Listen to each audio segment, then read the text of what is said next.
There we are. Hi. Hello, everybody out there in YouTube land. I'm Gidon Ariel of Root Source. I'm speaking here with Farrah, Prudence. What's your middle name? Aziz. Aziz. Farrah Aziz. Prudence of Free the Captives. There we are. I got that right? Yes, Free the Captive Ministry. Free the Captives Ministry.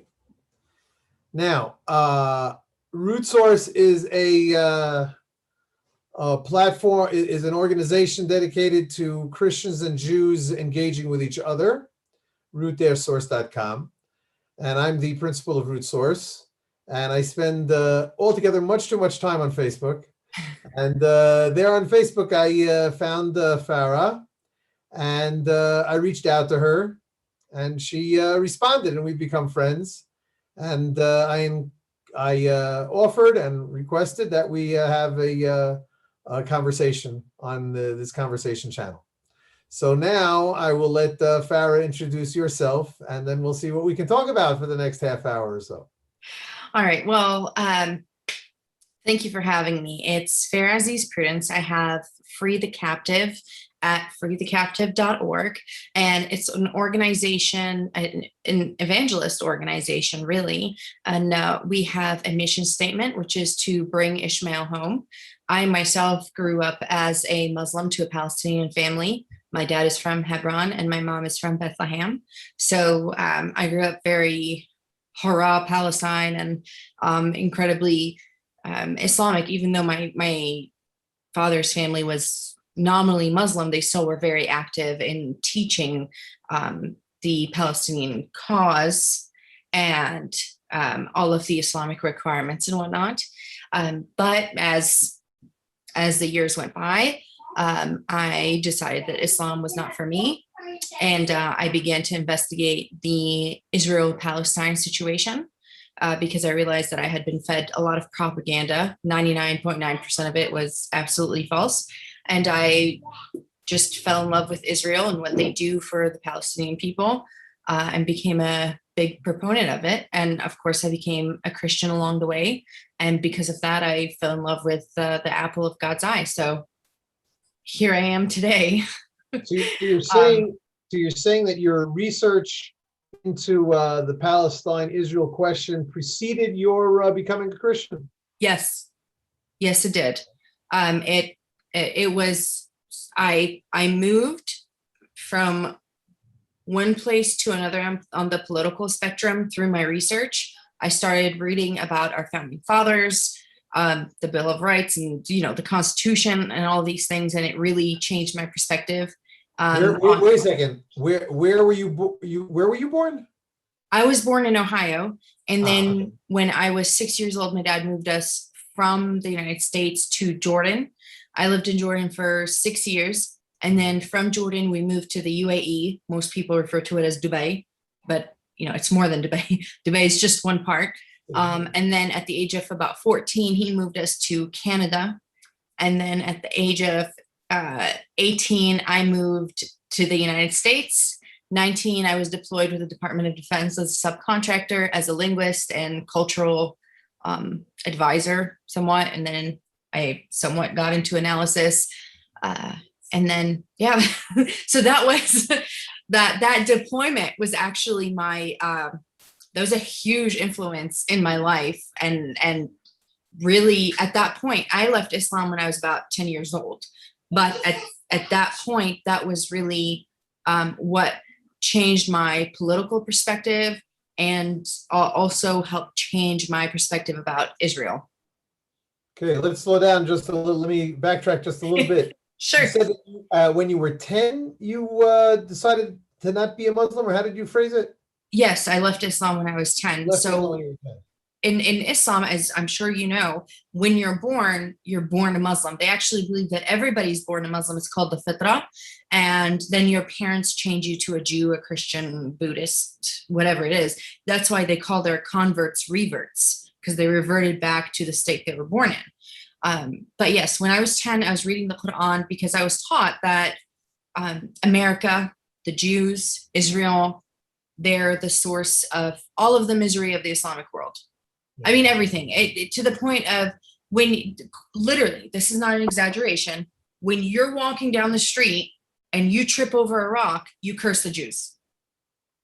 That's just normal. So for them, that's normal. It's not normal for me in my house. Just one second. Yeah. You were a 10-year-old, like fifth grade, third grade, something like that. Yeah. Were you in a public school or in a Muslim school? Private school, and it was Americanized. It was not an Islamic school. But you had to study Islam. That was a requirement for everybody. Wait a second. This was a private school. Yes. Now, I also went to a private school when I was a kid. Yeah. But it was the yeshiva. It was a Jewish day school. Okay. So was your private school a Muslim day school? It was, everything is based on Islam there, unless you go to Madaris al-Rahbat, the nuns' schools, which were actually the best schools that you could go to. And a lot of Muslims sent their kids to those schools. But even in those schools, there's the religion class. Wait a second. I'm sorry. I got it confused. That's okay. I remember that you were born in the States. I forgot that you spent your most of your youth of your childhood in Jordan and the UAE. Yeah. So what state, what country were you in when you were 10 years between 6 and 12? You said that you were in Jordan. Yes, Amman in Jordan. So Jordan, of course, is a Muslim country and certainly Yes. a Muslim majority country. You weren't in Ohio going to some public school. No. I was in Jordan. I was going to private school. You were going to a relatively modernized school. Is that what you said? Yes. Yeah, but even in that, you see, it doesn't matter how modernized they went under Americanized. It's an American kind of school. You still have the Islamic class, and then you have history class, which is strongly revolves around Islamic conquests. It was hectic. It was so terrible. This is what I didn't mind so much, the military maneuvers and whatnot, but it was this is how many were wounded, this is how many were killed, this is how many attacked in each army. It gets to be much. Nobody cares. Years old. Yes. Oh yes, absolutely. 10 years old. Let's learn all about the military maneuvers and how bloody I don't remember how many people died in the Civil War. I mean, obviously I've heard of this. I grew up in the United States. I'd heard of the Civil War, but okay, so there was a war. We saw wars on TV. We didn't think about the red parts. Yep. We studied about all of that. And so I started to delve into Islam because of a lot of abuses that I was going through. And I wanted to be more loved and accepted by my father. And the only way in Islam to show any value or to get any value as a woman is to be obedient to Allah, Muhammad, and then the males in your family. So, and this is even in a relatively modernized family. Oh, yeah. Oh, yes. My dad is, nobody would guess he's a Muslim. He wears his shorts, his necklace, he's very Americanized. He's got his head shaved. As a matter of fact, he went to the Palestinian refugee camps that are in Jordan, which unfortunately till this day are still refugee camps because that's how the PLO likes it. And they jumped him because they said, a Jew. And they went and jumped him. He's tan, beautiful green eyes. So we're, anyways, so they're very modernized. You wouldn't guess that they're Muslims. But I started to study the Quran. I started to read the Hadith and the Seerah, which is everything about the life of Muhammad, the Prophet of Islam.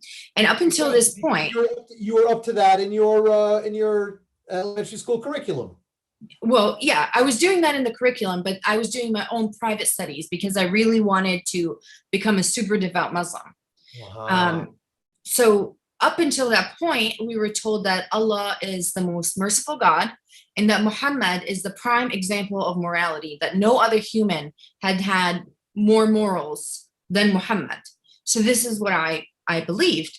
And then I started to study it. And just getting into the second book of the Quran, Surah Al-Baqarah, the chapter or the book of the cow, you start seeing things like fight them until there's no more fitna in the world. And fitna is anything, they translate it into sin, but it's anything that offends or goes against Muhammad and Allah's teachings. So here I am sitting, I'm reading this, and I was always told, oh, Muslims are peaceful, we're just in self-defense. But this is obviously very aggressive, offensive, kind of militant. Not kind of, it's 100% is militant.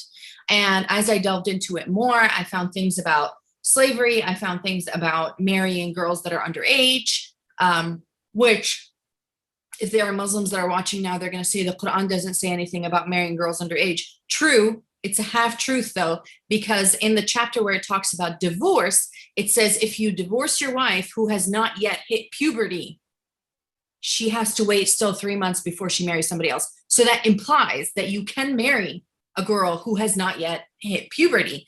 And I got to the 2 women that were the straw that broke the camel's back, so to speak. Aisha and Sophia. Sophia was one of the kind of the big head mistresses of a Jewish tribe that got attacked by Muhammad.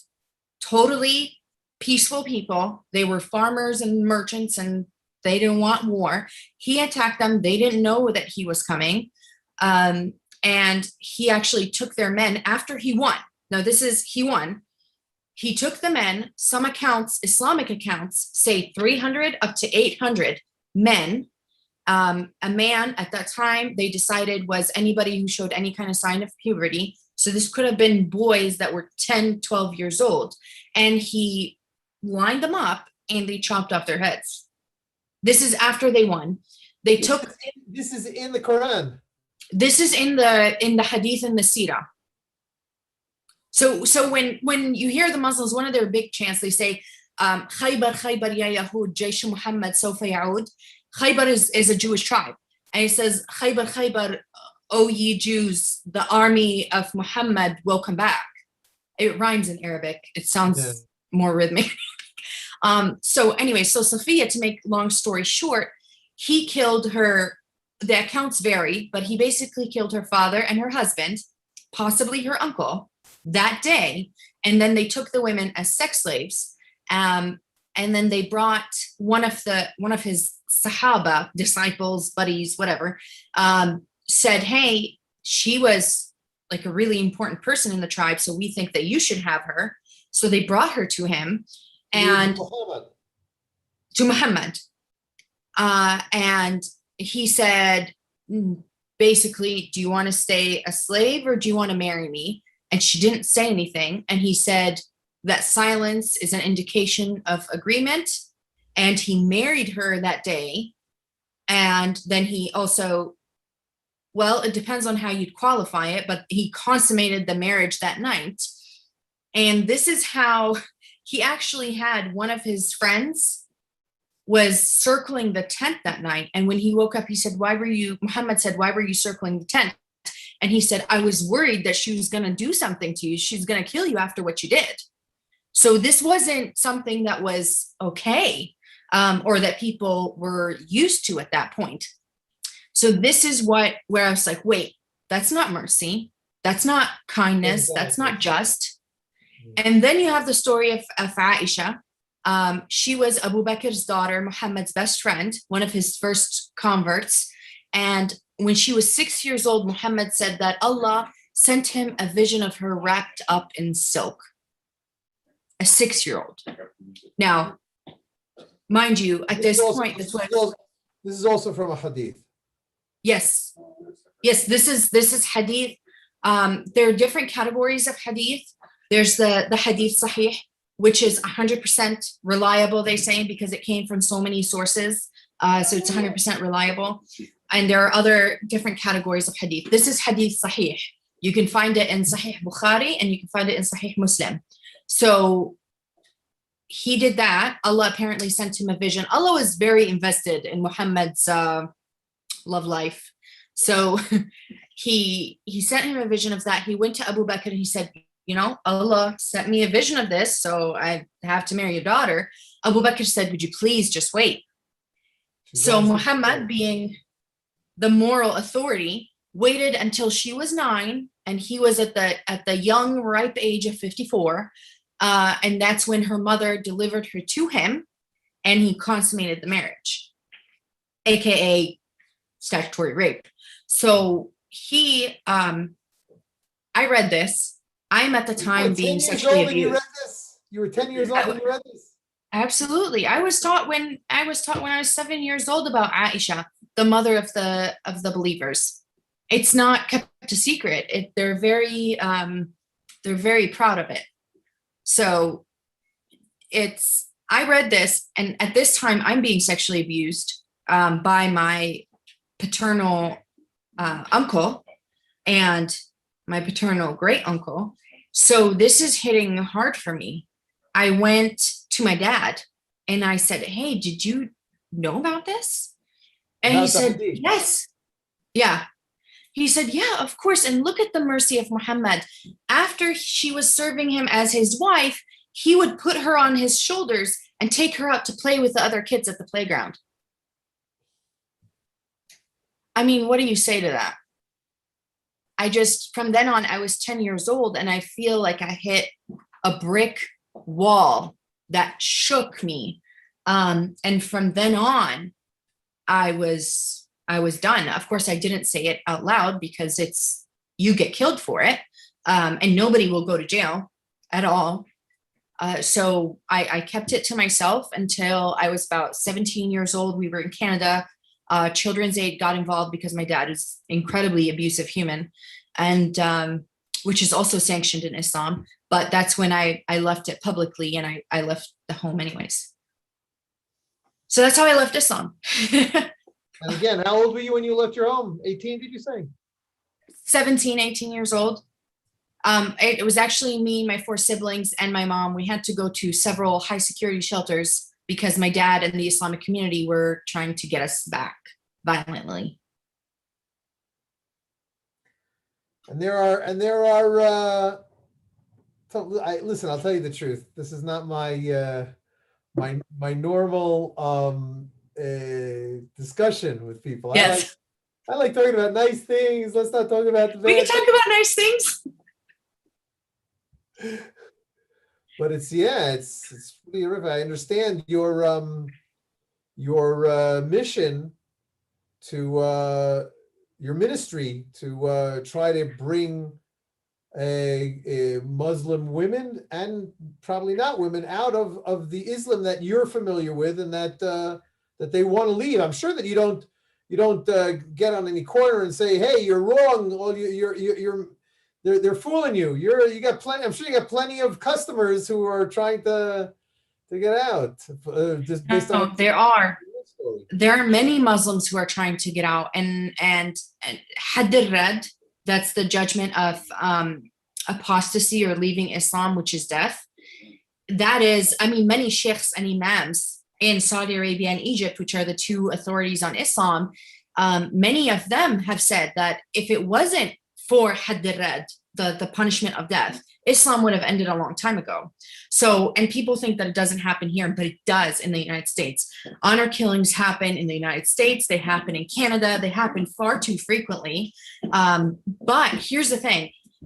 Through becoming, changing my politics, and then researching about Israel and falling in love with the Jews and falling in love with Israel, which all happened because I fell in love with God, with the God of Israel, with the God of Israel, because look at how different he is from the God that I used to worship, that I was told that I need to die for. The God of Israel says that he hates sin, he hates lies. The God of Islam says, "I am the best of all deceivers," in the Quran. So how you're worshiping 2 different gods. So I love this God, and through that I was able to see and go back to the origin, because Muslims believe that they are the children of Ishmael, and seeing how Ishmael wanted Isaac's blessing and they couldn't stay together. I think that Ishmael can come back home and share in the blessing instead of till today trying to take it away from Isaac. It's not going to happen, but they can leave their very unloving, merciless God. Because to me, I say it today, the number one victims of Islam are Muslims. You cannot imagine how difficult it is to live with all of the hate, with all of the animosity, to be brought up as an eternal victim. It is incredibly difficult and hard on the soul. So the most beautiful thing would be for Ishmael to come back home and break bread with us.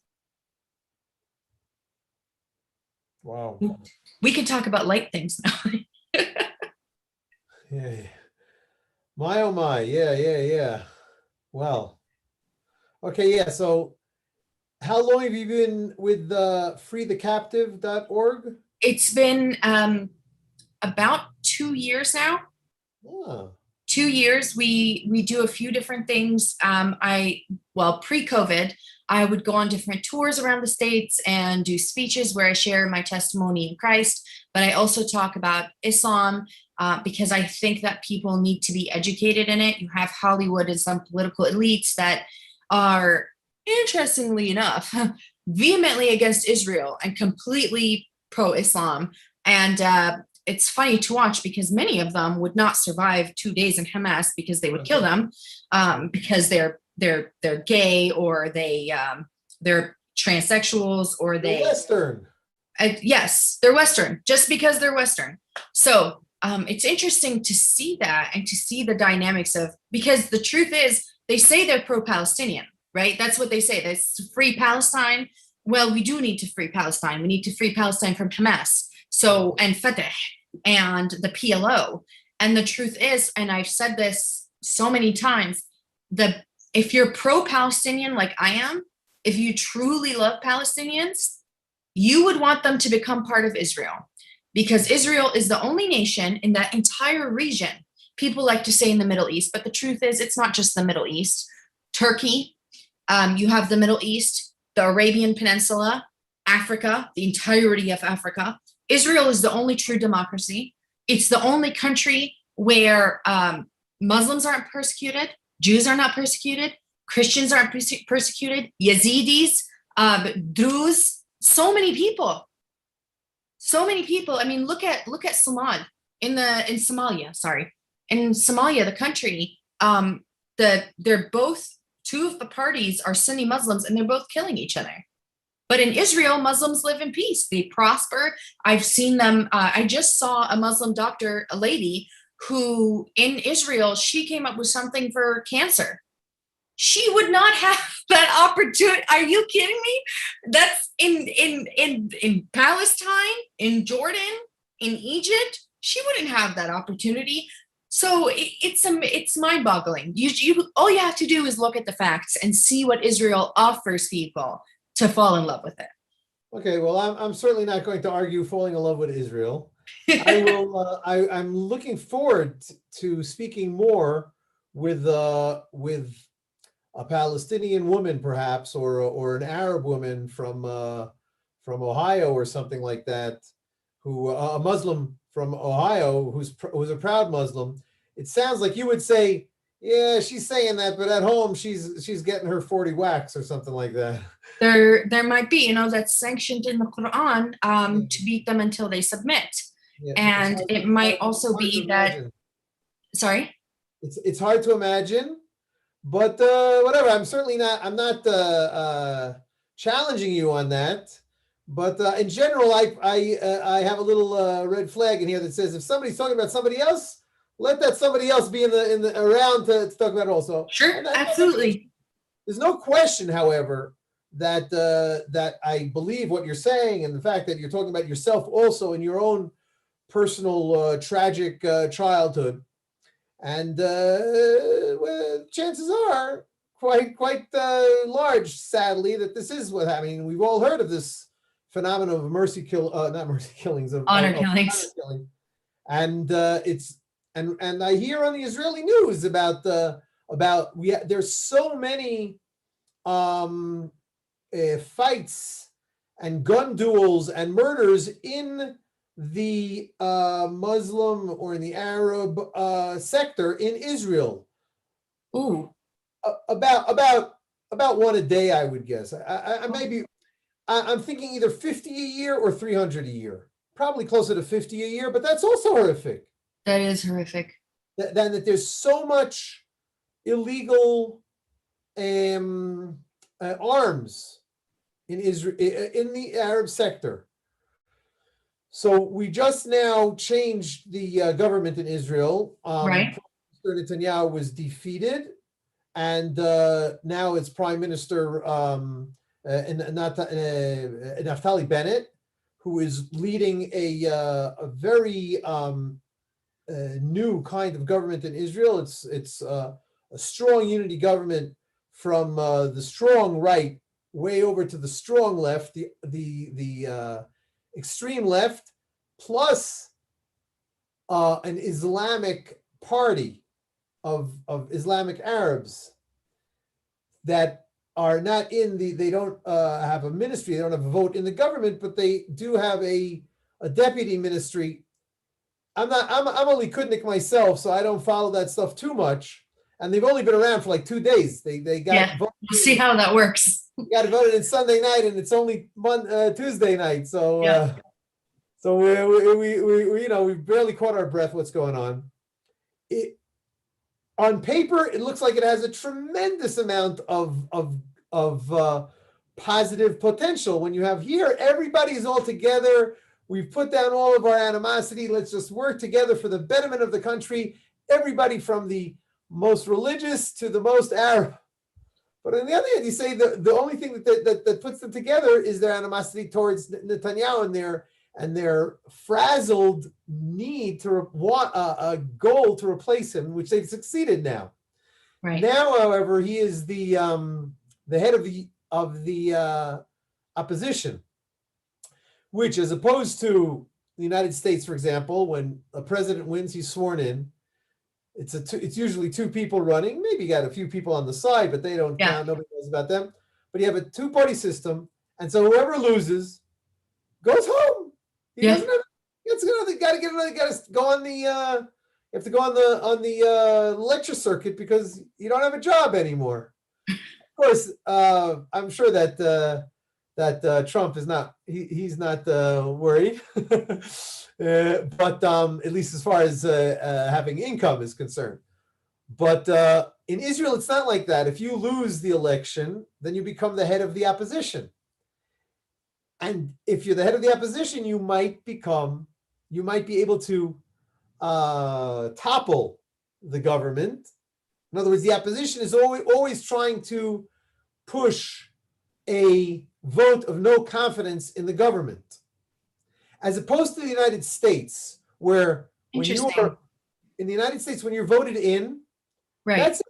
You're 4 years, no more, no less. The chance of you being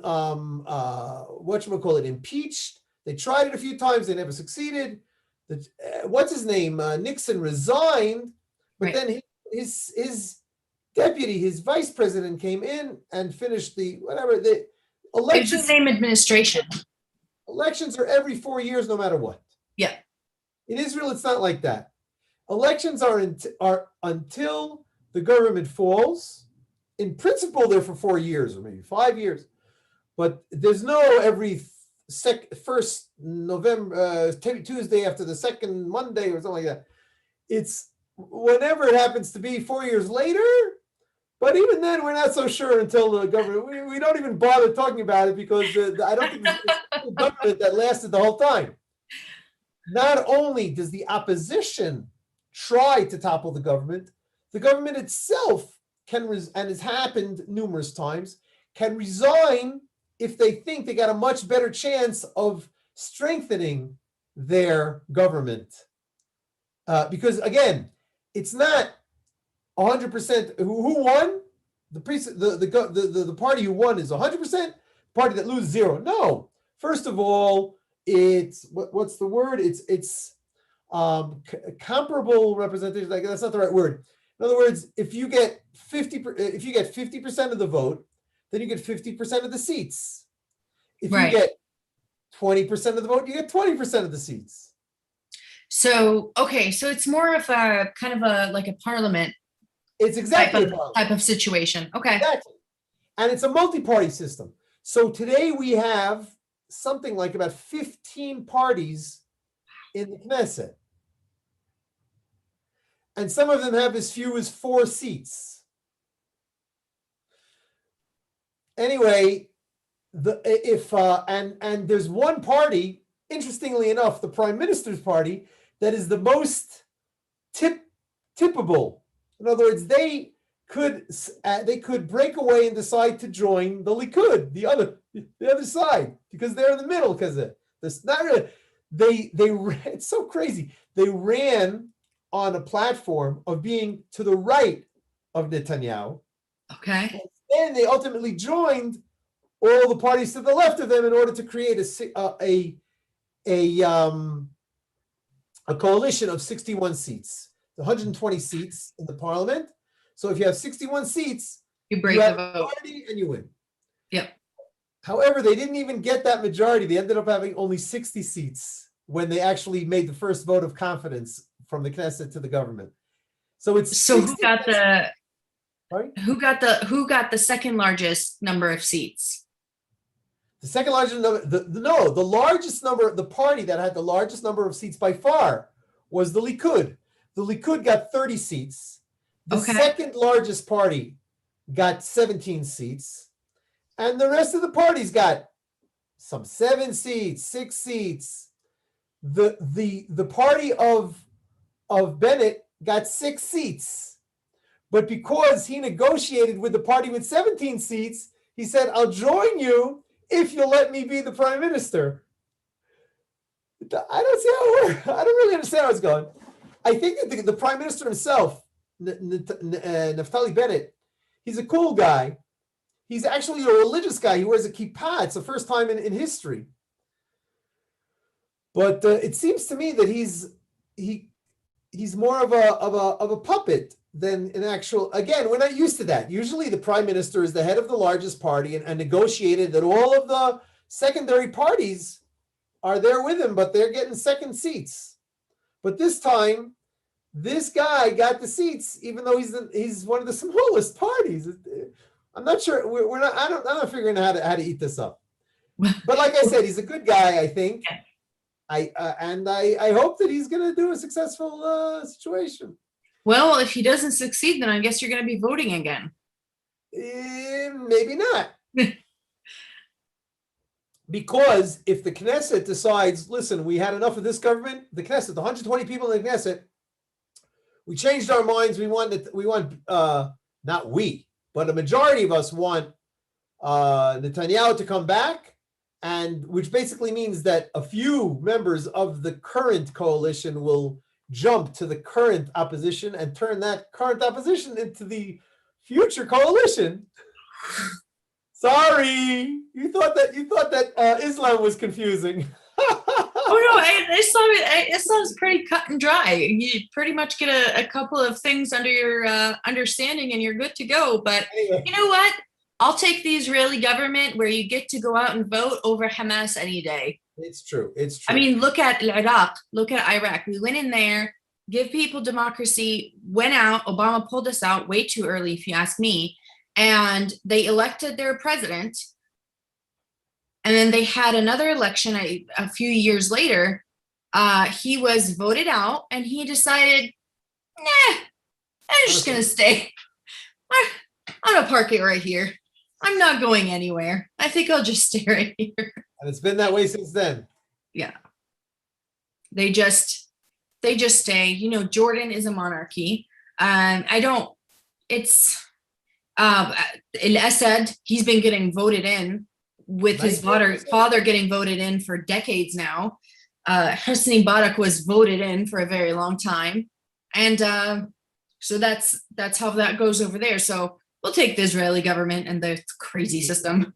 It's really, it's a crazy world that all of these, the way that you're explaining it and the way that, listen, that's a narrative that I've heard, pardon me using that word. That's the understanding that I have also, that on the one hand, we've got all these countries that they're killing each other and the civil wars and all this stuff. On the other hand, they're somehow managing, it seems, I don't know. It's really crazy.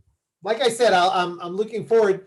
I have gotten a chance to engage in conversations like these with some Arabs, with some Muslims. I'm a friend. I've got a few friends. I live near Hebron, where your father was born. Okay. I have a few Muslim Palestinian friends, but they're the opposition. They want a different regime in Palestine. They are pro-Israel. As a matter of fact, you can look up Iftar Hebron Jews. You can Google that, and you'll probably find the article that I'm in the group picture front and center at an iftar that I was invited from this friend, and we had about 30 Jews and about 20 Muslims, and it was a fascinating thing. And people think, the Muslims hate the Jews hate the Muslims. No, that's real peace. That people can talk with each other and feel good with each other, like we're having now. Well, here's the thing. People think, but just by the way, my dad wasn't born in Hebron. He was born in Jordan, in Amman. But my grandfather is from Hebron and my grandma's from Jerusalem. So, and the way a lot of people don't understand that, to us, we don't care where we're born. It's your heritage and your ancestry and where they come from that matters. So, for example, just because my mom is from Bethlehem. She was born in Baghdad. She never had an Iraqi passport because she had a Palestinian ID. Saddam Hussein, she was born prior to Saddam Hussein, but Saddam Hussein predominantly gave them Palestinian IDs because this was one of the things with the PLO, they didn't want them to have citizenship. That way the UN will continue to count them as refugees, even though they weren't. So it's fascinating. Yeah. You introduced yourself saying that your father is from Bethlehem and your father's from Hebron and your mother's from Bethlehem. Yeah. And I didn't even have to translate that. It's a synonym in my mind that she was born there and he was born there. And you're saying no, she is from Bethlehem, meaning her family is from Bethlehem. Right. Fascinating. That's just how we do, like where like with my which I won't mention, my maiden last name, and when people met me, they'd say, oh, Khalaile min al-Khalil from Hebron. My grandma's last name, very famous people from Jerusalem, and so that's just how we go. But to go back to Israel, it is not an oxymoron for a Muslim to be pro-Israel. Here's why. Although there's a ton of heavy anti-Semitism in Islam, the concept that this land, not just the little sliver that Israel has right now, the entire thing belongs to, even Jordan, belongs to the Jews, is a concept found in the Quran. The Quran twice, I wish I had the verses in front of me, twice says that Allah gave that land to Bani Israel, to the children of Israel. There is zero claim in the Quran that Israel belongs to anybody but the Jews. So the true oxymoron, the true opposition to the Quran is the Muslims that say that this is a holy land for Muslims. It's not. It's not. Even Allah disagrees. Allah said he gave it to the Jews. Wow. So it's really, when you study Islam and you come to the understanding of what's going on, you see that this is nothing more than a political venture. Because remember, I'm sure 100% that Jordan owned a lot of that land at some point, and we did not see Palestinians and other Arabs come out and say free Palestine and give it to the Palestinians. Why not? It was Jordan. The king of Jordan was something, Abdullah, or Hussein, King Hussein at the time. So why weren't they revolting against him? Because it's not about the land belonging to the Palestinians. It's about the Jews being there. When the Ottomans had the land, the Palestinians didn't say free Palestine. Why? Because they were Muslims as well. Right. This has nothing to do with freeing Palestinians. It has everything to do with the Jews being there. Farrah, 45 minutes have passed without me even noticing it. I didn't notice it either. And I actually have another meeting that I have to get to. But I hope that we'll be able to continue doing this, maybe even regularly. Absolutely. and we'll think about how we can promote this. Again, this is me going out of my comfort zone in Root Source. This is not our normal